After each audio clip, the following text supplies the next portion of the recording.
வணக்கம் நண்பா. Welcome to our channel. இன்னைக்கான வீடியோ என்னன்னு பார்த்தீங்கன்னா தீபக் சஹர் திரும்ப சிஎஸ்கேக்கு வாங்கலாமா? வேண்டாமா? அதுதான் இன்னைக்கான வீடியோ. ஸோ தீபக் சஹர் பார்த்தீங்கன்னா ரீசெண்டா ரஞ்சி டிராஃபில பார்த்தீங்கன்னா 5 விக்கெட் எடுத்திருக்காரு.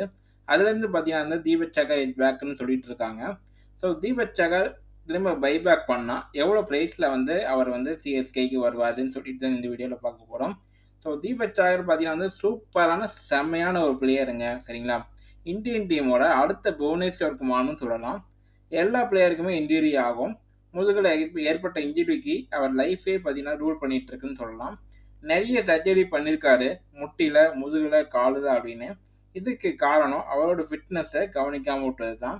ஒரு சீசனில் 14 கோடி கொடுத்து அவரை சிஎஸ்கே பேக் பண்ணியிருக்காங்க. நீங்கள் ஆடலைனா கூட பரவாயில்ல, சும்மா உட்காருன்னு சொல்லிட்டு பேக் பண்ணியிருக்காங்க.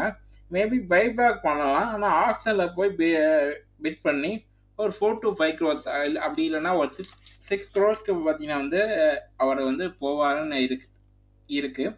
ஸோ தீபக் சஹர் ஏன் இவ்வளோ கம்மியான ப்ரைஸில் சேல் ஆகிறாருன்னு பார்த்தீங்கன்னா ஒன்று அவரோட இன்ஜுரி கன்சர்ன் ஒன்று, இன்னொன்று ஃபார்ம் அவுட்டுங்க. சரிங்களா? அவர் ஸ்விங்கு பார்த்தீங்கன்னா சூப்பராக போடுவார். குறிப்பாக பார்த்தீங்கன்னா இன் ஸ்விங் அண்ட் அவுட் ஸ்விங் பார்த்தீங்கன்னா சூப்பராக போடுவார். ஒரு நல்ல பிளேயருக்கு தீபக் சஹர் இன்ஜுரி அவர் ரூல் பண்ணிகிட்டு இருக்கு. தீபக் சஹர் திரும்ப பைபேக் பண்ணணுமா வேண்டாமா? சிஎஸ்கேல அவர் இருக்கணுமா வேண்டாமான்னு சொல்லிட்டு உங்களோட ஒப்பீனியனை கமெண்ட்டில் சொல்லுங்கள். ஸோ இந்த வீடியோ உங்களுக்கு பிடிச்சிருந்துச்சின்னா லைக் பண்ணுங்கள், ஷேர் பண்ணுங்கள் அண்ட் சப்ஸ்கிரைப் பண்ணிவிட்டு வீடியோஸ் பாருங்கள். வேற ஒரு வீடியோவில் வேற ஒரு கான்செப்டை சந்திக்கிறேன். Tata bye. See you.